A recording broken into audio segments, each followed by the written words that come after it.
Vamos a buscar el pasaje que se menciona allí en el tema y está en el libro de Evangelio de San Juan, capítulo 5, versículo 24.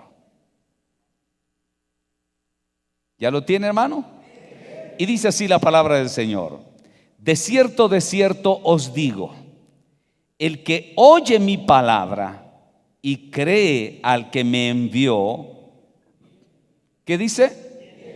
Tiene vida eterna y no vendrá a condenación, mas ha pasado de muerte a vida. De cierto os digo, viene la hora, y ahora es, cuando los muertos, ¿qué dice, hermano? Oirán la voz del Hijo de Dios, y los que la oyeren vivirán. ¿Cuántos bendicen al Señor? A Él sea la gloria. Puede sentarse, hermano. Hay una herencia de maldición que cae sobre todo ser humano, sin importar raza, cultura, estrato social, conocimiento, no importa, hermanos. La Biblia dice que todos hemos nacido en pecado y el pecado produce muerte.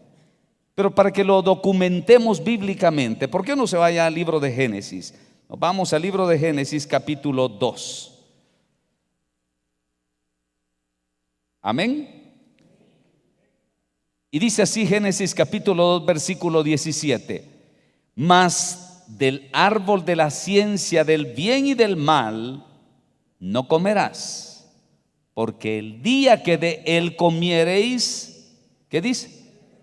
Ciertamente morirás.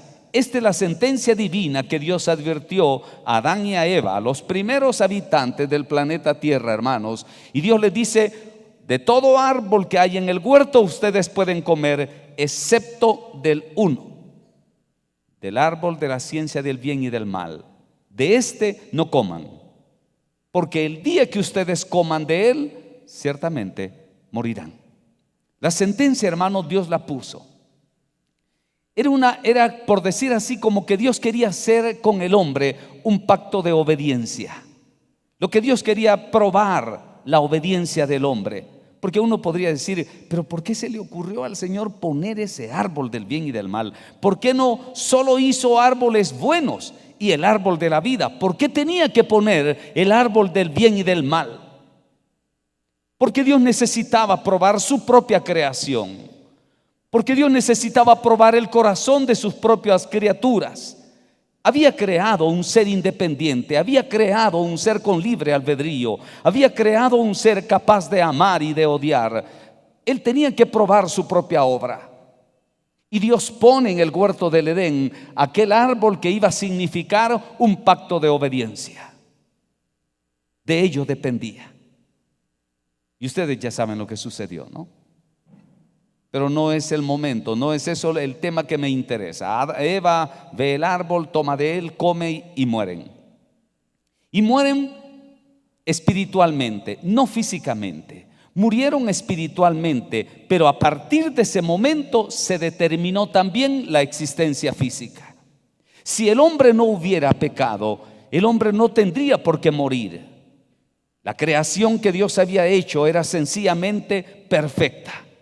Perfecta como usted no tiene idea. Una renovación de células, una renovación permanente y continua de su propio organismo. Hermano, Dios había hecho una obra perfecta que podía durar cientos de años, miles de años. De hecho, hermanos, la palabra del Señor registra que Matusalén vivió más de 900 años. 900 años. Ahora cuando llegamos a los 60 años ya sentimos el peso. Ya no se diga cuando se llegan a los 80. Pero antes, hermano, en la época de Noé, ¿usted cuántos años tenés vos? 90 vos. Estás patojo. Pues estás comenzando a vivir. ¿Y vos cuántos años tenés? 250. Estás más o menos. Y vos 800 vos. Wow, vos ya viviste bastante. Esos eran los diálogos que se podían dar. Ellos podían llegar a vivir semejantes cantidades de años con un organismo nítido, perfecto. La creación de Dios era perfecta, como usted no tiene idea. Pero cuando Dios, hermanos, le dice: el día que comas de ese árbol morirás, le dio límite. No solo le dio la muerte espiritual que acontece inmediatamente, porque a partir de ese momento se rompe el lazo de unidad, la línea de unidad directa entre Dios y su criatura. Esa fue la muerte que se produjo inmediata. Pero Jesucristo vino a restaurarla. Jesucristo vino a restaurar esa ruptura que hubo de esa relación. Por eso dice las Sagradas Escrituras: porque hay un solo Dios y un solo mediador. Quiere decir que Jesucristo vino a hacer esto, miren, a conectar de nuevo la comunicación directa con mi Creador. Él nos vino a dar vida, Él vino a restaurar, pero óigame bien, cuando sucedió todo esto, entonces los hombres tuvieron un límite de existencia sobre la tierra. A pesar de que podían vivir 900 años, 700 años y con un estado de salud nítido. No crea usted que llegaron a los 800. ¿Cuántos años tenés? 800 años. Pero no crea usted que era como los viejecitos que ahora somos. Alguien llega a los 80, 90 años y tiene que ponerse. Tiene que buscar un vidrio, pero bien grueso, para poder leer. Tiene que andar con bordones y amuletas. Por eso dice en el libro de los Salmos que el que llega a los 80 años aún así es carga. No, usted llegaba a los 300 años y nítido, saludable. No padecía de miopía, no padecía de astigmatismo, no padecía de reumatismo, nada de eso. Usted era un patojo. ¿Cuántos años tenés? 500. Vos estás patojo. Así, hermano. Pero cuando vino Noé, y en la época de Noé, Dios le puso un límite más corto a la vida del ser humano, porque Dios se dio cuenta que entre más tiempo vivían, más se corrompían. Y dice la palabra del Señor que Dios vio que los designios del corazón del hombre eran de continuo, ¿a qué dice? Al mal. Entonces Dios establece un límite, 120 años a lo sumo. Miren, hermanos, son récord de Guinness los que logran rebasar los 100 años. Ahí los tienen controlados a los viejecitos que han superado los 100 años.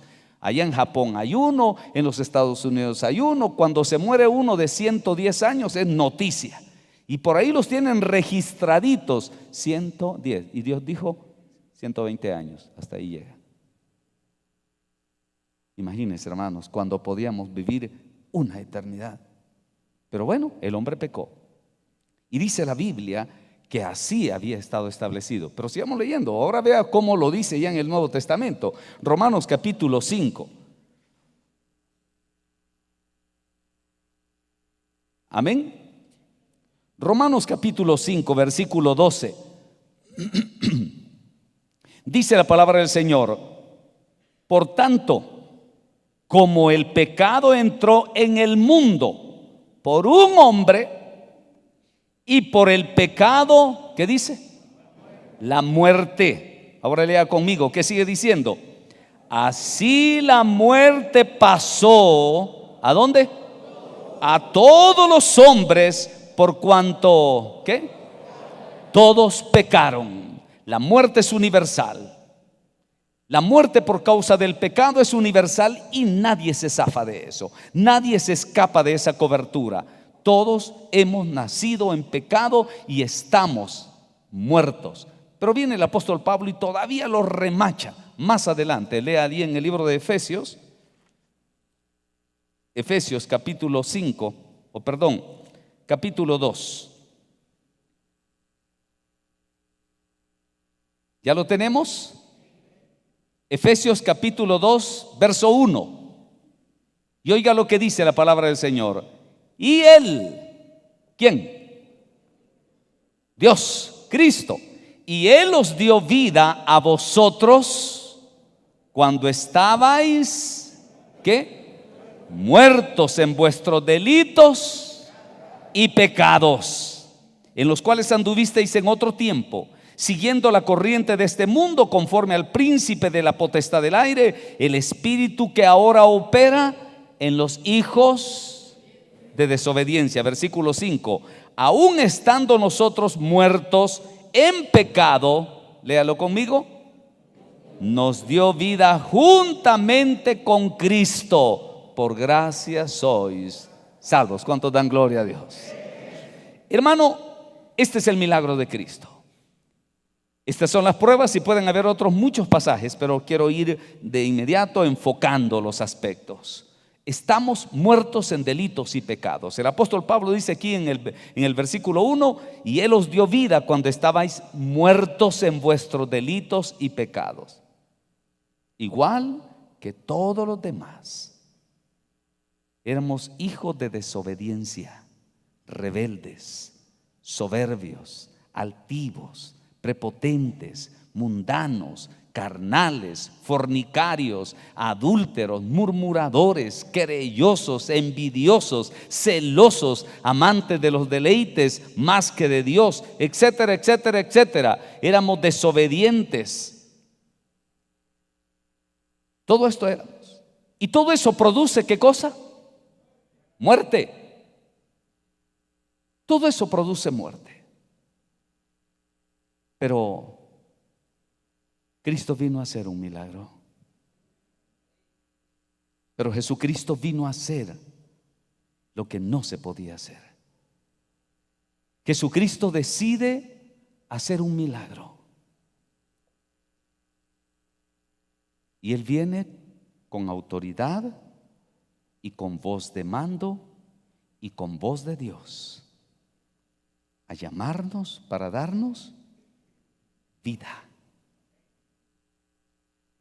Dice, regrese al pasaje que leímos originalmente: de cierto os digo, el que, ¿qué dice?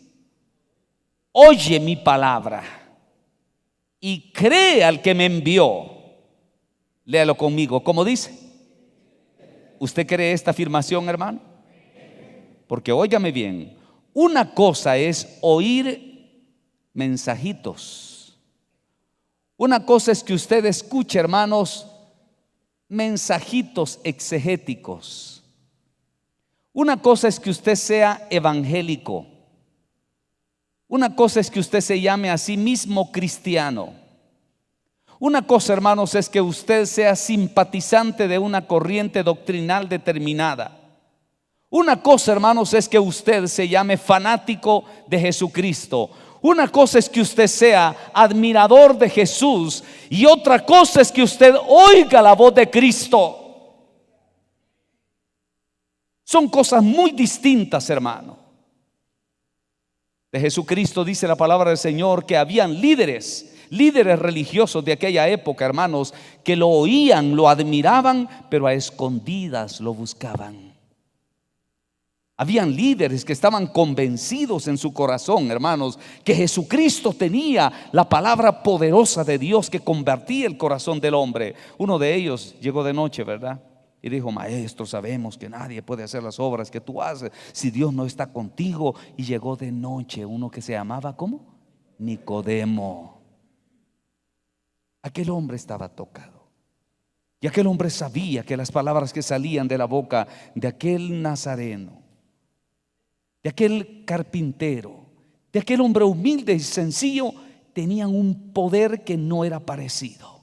La misma gente decía: ¿de dónde tiene este tanta sabiduría?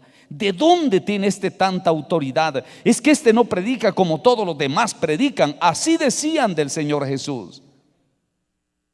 Pero no oían la voz de Dios. A Dios no le interesa que usted sea un fanático religioso. A Dios no le interesa que usted sea un simpatizante del Evangelio. A Dios no le interesa, hermanos, y voy a decirle algo mucho más importante también. Al diablo usted no le hace nada si usted solo admira la palabra de Dios. Si usted es solo de aquellos que, amén, sí, usted se duerme con la Biblia debajo de la almohada, usted tiene la Biblia cerca de usted, usted cuando puede la lee, está bien, amén, todo eso es bueno.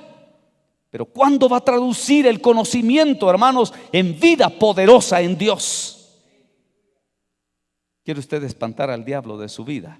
Viva la palabra. ¿Quiere usted que las puertas del Hades no prevalezcan contra la iglesia? Viva la palabra. Allí radica el poder de todo creyente. Allí radicaba el poder de Jesucristo. Allí, hermanos, la autoridad del Señor Jesús no estaba en que Él podía afirmar a la gente: yo soy el Hijo de Dios, aunque estaba diciendo la verdad. Pero hermanos, un día viene el Señor Jesús y les dice: miren, está bien, no me crean a mis palabras. ¿Pero qué dijo? Tremendo. Está bien, dijo el Señor, no me crean a mis palabras, pero crean a mis obras, porque las obras no las hago de mí mismo, sino que el Padre que está en mí, Él las hace. ¿Cuántos dan gloria a Dios? Hermano, una cosa es que nosotros seamos fanáticos del Evangelio y otra cosa es que vivamos por el Evangelio, que existamos por el Evangelio, que el Espíritu Santo llene nuestras vidas y nosotros seamos instrumentos del Dios Altísimo. Pero para que eso suceda, yo necesito resucitar. Yo necesito resucitar. Si usted nació muerto, usted necesita que Cristo lo resucite. ¿Me está entendiendo, hermano? Si usted y yo nacimos muertos en delitos y pecados, yo necesito oír la voz de mi Salvador que me diga: ven fuera. ¿Me entiende? Sal de tu tumba. Salí del encierro donde estás. Salí de esa cueva donde estás atrapado por el diablo. Usted va a leer ahorita la experiencia de un hombre llamado Lázaro. Estaba muerto. Y dice las Sagradas Escrituras que todavía Marta le dice, o María le dice: Señor, ¿para qué? Ya tiene 4 días de muerto. 4. Quiere decir que ya apestaba como usted no tiene idea. Ya los gusanos habían invadido todas las partes blandas de su cuerpo. Sus ojos, su cerebro, sus oídos, ya todo su vientre estaba putrefacto. 4 días de muerto. Al grado que ellos mismos les dicen: Señor, no te acerques, que hiede, apesta. Es que nuestros pecados apestan. ¿O no, hermano? Es que nuestra tumba apesta. Es que la cueva donde estamos apesta. Es que el lugar donde el diablo nos ha metido y nos ha encerrado en pecados, en delitos, en perversidades y en cosas que no convienen, apestan. La gente se da cuenta, el tufo sale, aunque usted se eche perfume, aunque usted trate de aparentar una carita de ángel, su pecado apesta. Yede, hermano. Pero un día Jesucristo se quiere parar frente a su cueva y le quiere decir: Víctor, ven fuera. Y le quiere decir: Danilo, ven fuera. Y le quiere decir: Mario, Pedro, Juan, como usted se llame, Saúl, ven fuera. Porque Dios tiene poder para darnos vida estando muertos. ¿Usted cree esto, hermano? Este es el milagro que Dios quiere hacer en nosotros.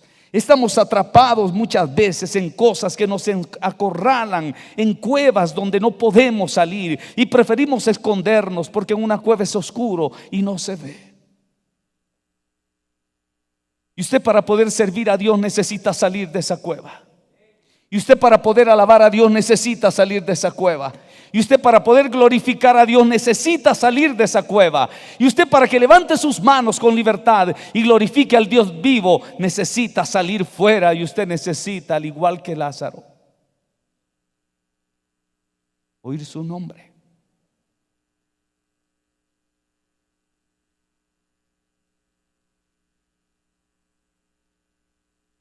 Usted quiere oírlo. Y que Dios lo llame por su nombre. Cristo Jesús se paró delante de aquella tumba.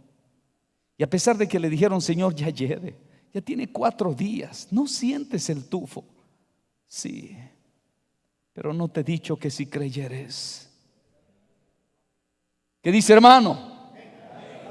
Verás la gloria de Dios. No te he dicho que si creyeres. ¿Qué tan profunda es su cueva? ¿Qué tanto apesta su vida? Pero si usted y yo oímos la voz de Dios, Él nos va a sacar de esa cueva para hacernos libres y para que usted pueda servir a su Salvador. ¿Me entiende, hermano? Yo no puedo servir a Dios si no salgo de esa cueva. Yo no puedo servir a Dios si todavía estoy muerto. Yo no puedo alabar a Dios con libertad si todavía estoy bajo el agobio de todas esas asquerosidades, de todas esas cosas nauseabundas, de todas esas cosas que ofenden a Dios y que producen muerte en mi vida. Dios quiere decirme: oye tú, cualquiera que sea tu nombre, Darwin, ven fuera. Y aunque apeste mi pecado, Cristo me dará vida. ¿Me entiende, hermano? Oiga lo que dice la palabra del Señor. Vayámonos ahí al libro de, ahí adelantito, Juan capítulo 11.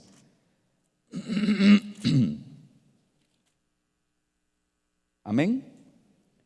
Ahí está, en todo el capítulo 11 habla de la historia de Lázaro, pero sería muy largo referirme a toda ella o leerlo todo. Y quiero enfatizarlo en el versículo 38. Amén. Jesús, profundamente conmovido otra vez, vino al sepulcro. Era una cueva. Y no solo era una cueva, sino que también tenía una piedra puesta encima. Dijo Jesús: quitad la piedra. Marta, la hermana del que había muerto, le dijo: ¿qué? Señor, lleve ya, porque es de 4 días.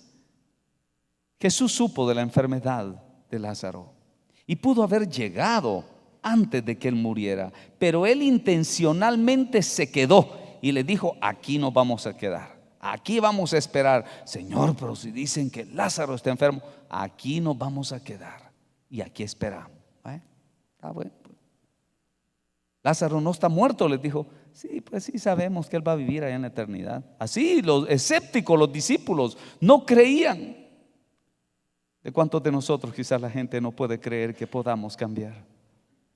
¿De cuántos de nosotros quizás muchos pueden decir que este es imposible? ¿Cómo va a cambiar este? Este es... No. Y dice que hacía 4 días y Jesús esperó 1 día, 2 días, 3 días y hasta el 4.º día se anima a ir, hermano. O sea, como quien dice que Lázaro estuviera, ¿cómo? Bien muerto. ¿Ya? Porque si él llegaba el día que él se hubiera muerto, hubieran dicho: bueno, de plano que no estaba del todo muerto. De repente que ahí se le había parado el corazón y cuando el Señor Jesús pues recobró. No, él esperó que estuviera bien muerto. Bien muerto, ya hedía, ya toda la gente sentía el tufo que se emanaba de aquella cueva. Verso 40, Jesús les dijo: no te he dicho, léalo conmigo porque esto va para todos. ¿Qué dice el Señor? No te he dicho que si crees, ¿qué? Verás la gloria de Dios. Hermano, ¿hay algo imposible para Dios? ¿Qué es lo que lo tiene a usted atrapado en una cueva? ¿Qué es lo que lo tiene a usted atrapado allí? ¿Qué es? ¿Pornografía? ¿Mentira? ¿Avaricia? ¿Engaños? ¿Qué es lo que lo tiene atrapado en esa cueva? ¿Qué es lo que usted lo hace sentir que no puede salir de ella? ¿Qué es lo que lo siente impotente, incapaz, que no puede hacerlo? Lo que es imposible para los hombres es posible para Dios. Hermano, el Señor esperó que estuviera bien muerto, bien muerto, hasta podrido. Porque Cristo Jesús quería que la gente supiera que Él era el dador de la vida. Hermano, tal vez usted dice: no, es que de más, yo no puedo cambiar, no, es de más, ya probé y yo no puedo, he intentado de muchas veces. Tal vez no habías oído la voz de Dios, quizás no habías oído la voz de Cristo en tu vida. Tal vez te ha hecho falta entender. Y dice el Señor: entonces quitaron la piedra de donde había sido puesto el muerto. Y Jesús, alzando los ojos a lo alto, dijo: Padre, gracias te doy por haberme oído. Yo sabía que siempre me oyes, pero lo dije por causa de la multitud que está alrededor, para que crean que tú me has enviado. ¿Cuántos dan gloria a Dios? Jesucristo no es leyenda ni mitología. Jesucristo, hermano, no es un cuento. Jesucristo es vivo y real. La historia de la humanidad ha quedado marcada. Los 3 años que Él vivió sobre esta tierra marcó una frontera entre el pasado y el presente. Señor, yo sé que tú siempre me oyes, pero yo hice esto intencionalmente para que la gente crea, Señor, que tú me has enviado. Hermano, por favor, en el nombre de Cristo, ¿cuál es la prisión? ¿Cuál es el pecado? ¿Cuál es la esclavitud que a usted lo oprime? En el nombre de Cristo, crea que Dios lo puede hacer libre esta noche. Usted confíe, hermanos. ¿Qué es esa cadena que el diablo le ha puesto, que sutilmente lo engañó para atraparlo? Tal vez usted siente que no tiene fuerza, pero no tema, hermano. El dador de la vida está esta noche aquí, y Él quiere llamar por su nombre y decirle: ven fuera. Oiga lo que sigue diciendo: y habiendo dicho esto, clamó a gran voz: quite el nombre Lázaro y ponga el suyo. Quite el nombre de Lázaro y ponga Vanessa, ponga María,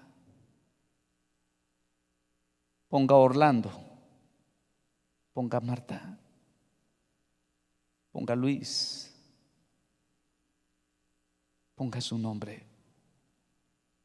¿Y qué dice el Señor? Cualquiera que sea tu nombre: Antonio, Jacinto, ven fuera. Aquella voz estaba cargada del poder de la gloria de Dios, hermanos. Aquella voz estaba cargada de la unción del Espíritu Santo, de la misma presencia del Dios viviente. Y aquello que parecía imposible sucedió. Y el que había muerto, ¿cómo dice, hermano? Salió, atadas las manos y los pies con vendas y el rostro envuelto en sudario. Y Jesús les dijo: ¿qué? Desatadlo. ¿Y qué? Y déjenlo ir para que glorifique mi nombre. Le voy a agregar esto. ¿Me entiende, hermano? Porque cuando uno ha sido libertado por el poder de Dios, lo primero que llena el corazón de uno es una inmensa gratitud para glorificar al Dios vivo. Desátenlo y déjenlo ir. Desátenlo y dejen que glorifique mi nombre, que exalte mi grandeza. Hermano, usted no puede alabar a Dios si usted todavía está metido en una cueva. Usted no puede alabar a Dios, hermano, si todavía tiene ataduras que lo oprimen. Usted no puede alabar a Dios, hermano, si todavía el diablo tiene su dedo acusador y lo acusa, y usted se siente que aquel dedo le llega a su corazón. Pero esta noche Dios nos quiere hacer libres. Y muchas veces el diablo, hermano, nos acusa por cosas insignificantes, pero él sabe que son malas. Ahora vámonos al libro de Hebreos y quiero ir concluyendo con la enseñanza. Hebreos capítulo 13.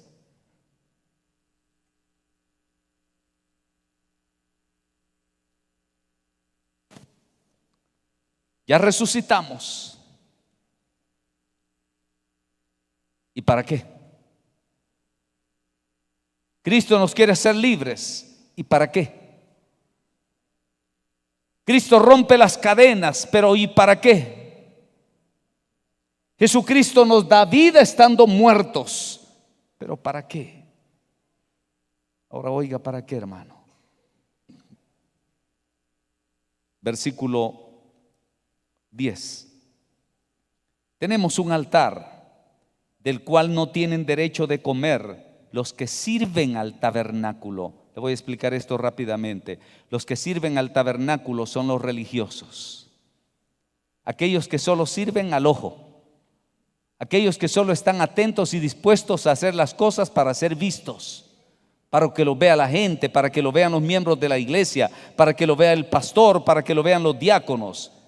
Estos son los que sirven al tabernáculo, aquellos que están atentos a exhibir sus habilidades, aquellos que están atentos a querer mostrarse ante los demás para ser admirados y que les echen florecitas.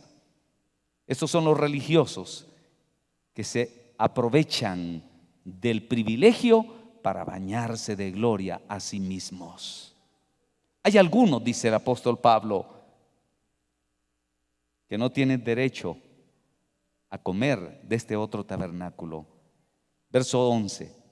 Porque los cuerpos de aquellos animales cuya sangre a causa del pecado es introducida en el santuario por el sumo sacerdote, son quemadas, ¿dónde?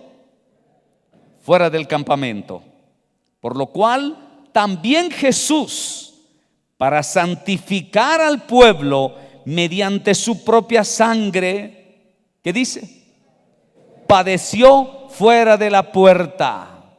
Jesucristo tuvo que ser sacado de la ciudad, el monte Gólgota, que la palabra Gólgota quiere decir el lugar de la calavera, porque de acuerdo a la tradición judía en Jerusalén de aquella época, se consideraba que en alguna de esas cuevas de ese monte, ahí habían escondido la calavera de Adán, el esqueleto de Adán. Entonces ese lugar por eso se llamaba Gólgota, que quiere decir traducido el lugar de la calavera. Pero aquello, a pesar de que era una tradición, a alguien se le ocurrió quizás, o quizás era cierto, pues que simbólico, ¿no? Porque en el lugar donde estaba el esqueleto de Adán, allí surgió el que iba a dar vida. Allí surgió el postrer Adán. Al primer Adán se le llamó alma viviente. Al segundo Adán se le llamó, ¿cómo? Espíritu vivificante. El primer Adán moría, el segundo Adán venía a dar vida a todo aquel que creyera en él. Entonces en aquel monte, hermanos, simbólicamente se fusionaban los dos, el primer Adán y el postrer Adán. Solo que el postrer Adán moría en su condición de hombre para resucitar en su condición de cuerpo glorificado, venciendo la muerte. Hermano, dice que el Señor salió del campamento. Oiga, ¿cuál es el consejo del Espíritu Santo para todos? Versículo 13. ¿Cómo dice? Salgamos pues a él fuera del campamento, llevando su vituperio, porque no tenemos aquí. Ahora aquí vienen ya los aspectos importantes. Usted es un resucitado, usted quiere ser un resucitado, usted está oyendo la voz de Dios. Hermano, en primer lugar, oiga lo que dice: porque no tenemos aquí, ¿qué cosa? Ciudad permanente, sino que ¿qué? Sino que buscamos, ¿cuál? Ahí está el montón de gente queriendo hacer dinero, fortunas, propiedades, y andan, venden, compran, y ellos quieren tener cantidades de pisto y todo. ¿Y todo para qué? Para echar raíces aquí. Olvídese, hermano. Olvídese. ¿Dónde está nuestra ciudad? ¿Sabe lo que dijo el Señor Jesucristo? Dice que Él vino para desarraigarnos y plantarnos en otro lugar. A eso vino el Señor, ¿o no?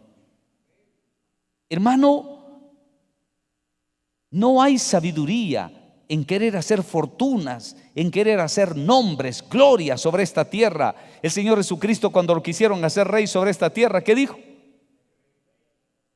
Oiga eso, ¿qué dijo el resucitado? Mi reino no es de este mundo, dijo el Señor. Raíz de todos los males, dijo el Señor Jesucristo, ¿es qué? Es el amor al dinero. Guárdense, dijo el Señor, de toda especie de avaricia.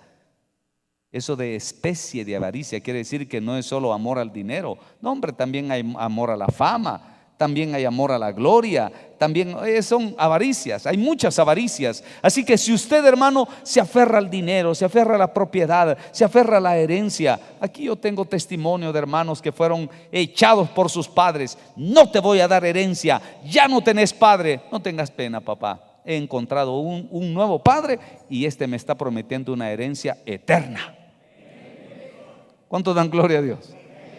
Hermano, ¿usted está dispuesto a tomar estas decisiones? ¿Qué tal si su padre le dice, bueno, pues hoy olvídate que tenés padre, madre y hermanos? Un día David dijo esto: y si mi padre y mi madre me dejaran, con todo. Dígalo conmigo, ¿cómo dice? Con todo, dice David, Jehová me recogerá. ¿Cuántos bendicen a Dios? Hermano, hay muchos que están ahí aferrados a sus cositas, aferrados a sus bienes materiales, aferrados a sus glorias terrenales. Pobrecitos. El apóstol Pablo dijo un día: yo conozco un hombre, si en el cuerpo o fuera del cuerpo, no lo sé, pero que fue llevado hasta el tercer cielo. Dice, allá vio cosas inefables que no le he dado al hombre ni siquiera hablar de ellas.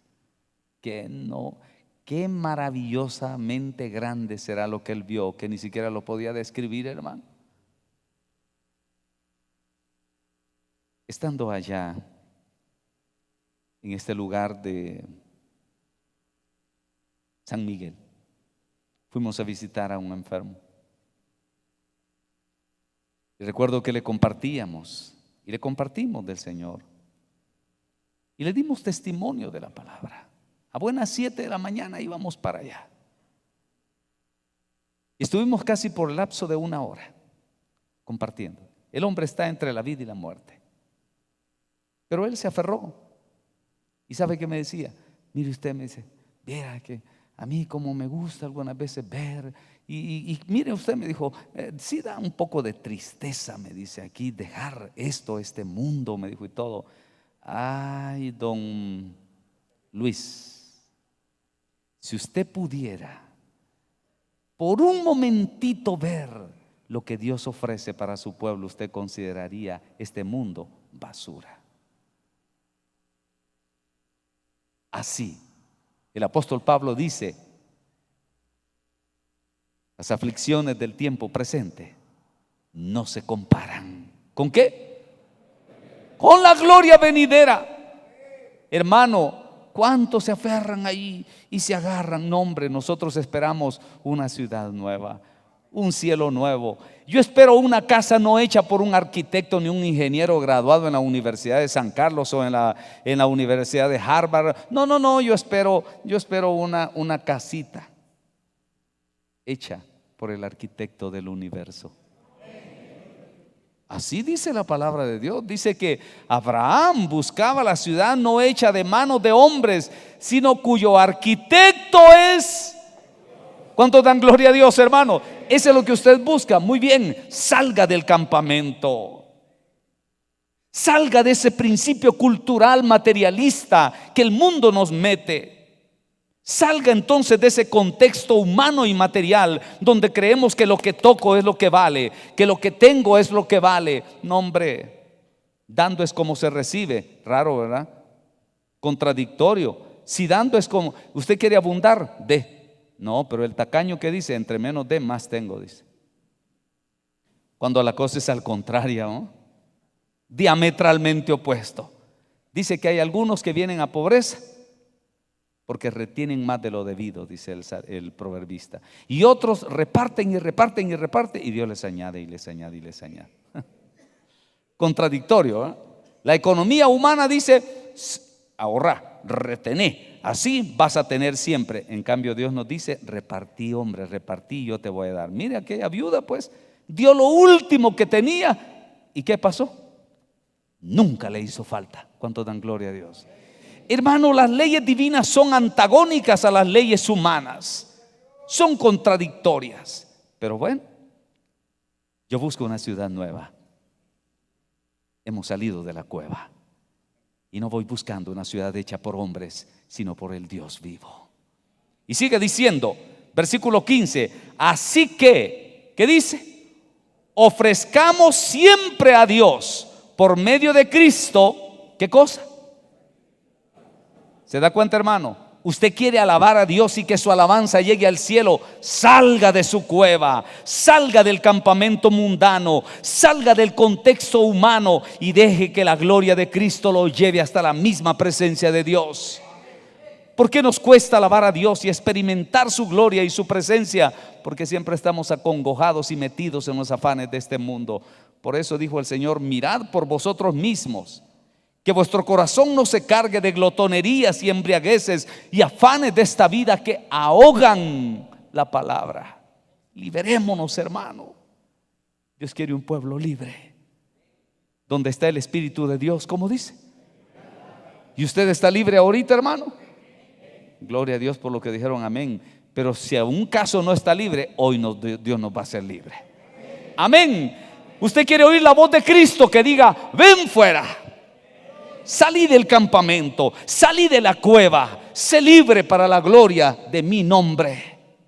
Y dice el Señor, sacrificio de alabanza, es decir, frutos de labios que ¿qué? Que confiesen su nombre. Pero ¿qué más? Versículo 16. Y de hacer bien y de la ayuda mutua, ¿qué? Mire, hermanos, el que no ha salido de la cueva sigue siendo egoísta, sigue siendo agarrado, sigue siendo tacaño, sigue siendo, hermanos, una persona que solo piensa en su bien personal. No, el que sale de la cueva sale repartiendo, porque de gracia recibió y de gracia da. ¿Me entiende, hermano? ¿Es usted libre? ¿O todavía el pecado qué? Apesta. Está metido en su cueva. En esta noche Dios quiere llamarlo por su nombre y decirle, ven fuera. Y quiero ir terminando. Versículo 17. ¿Y qué más dice? Obedeced a vuestros pastores y sujetaos a ellos. Aquella oveja que ha salido de la cueva y ha experimentado la libertad de Cristo, hermanos, sabe reconocer a sus pastores. Es un pueblo obediente, es un pueblo dócil, es un pueblo que ha entendido que tiene que oír la voz de Dios y debe de sujetarse a las autoridades que Dios ha establecido. Pero aquel que no ha salido de la cueva sigue siendo rebelde. A mí no me va a decir nadie lo que yo tengo que hacer. Yo tengo 4 dedos de frente, ¿cómo lo voy a ir a pedir yo? No. Se cree todavía demasiado inteligente y muy listo. Como me dijo un día una cuñada mía, usted se suicidó intelectualmente, Saúl, me dijo. Amén. Así. Y dijo una gran verdad. Prefiero hacerme ignorante para alcanzar la sabiduría de Dios y no llevármela de ser listo y ser un perfecto ignorante ante los ojos de Dios. ¿Me entiende, hermano? Porque dice las Sagradas Escrituras que la sabiduría de los hombres es necedad delante de Dios. ¿Quiere usted ser una oveja? Salga de la cueva. deje que Cristo lo libere. ¿Me entiende, hermano? Y sea dócil, sea manso, déjese guiar. Obedeced a vuestros pastores y sujetaos a ellos, porque ellos velan por vuestras almas como quienes han de dar cuenta, para que lo hagan ¿cómo? Con alegría y no quejándose, porque esto no os es ¿qué? Provechoso. Mis queridos hermanos, ¿quiere usted oír la voz de Cristo diciéndole: sal fuera? Yo no sé qué tan profunda es su cueva. No sé qué tan profundo sea su esclavitud. No sé qué tanto apesta su pecado. Eso de apestar, ¿sabe a qué me refiero?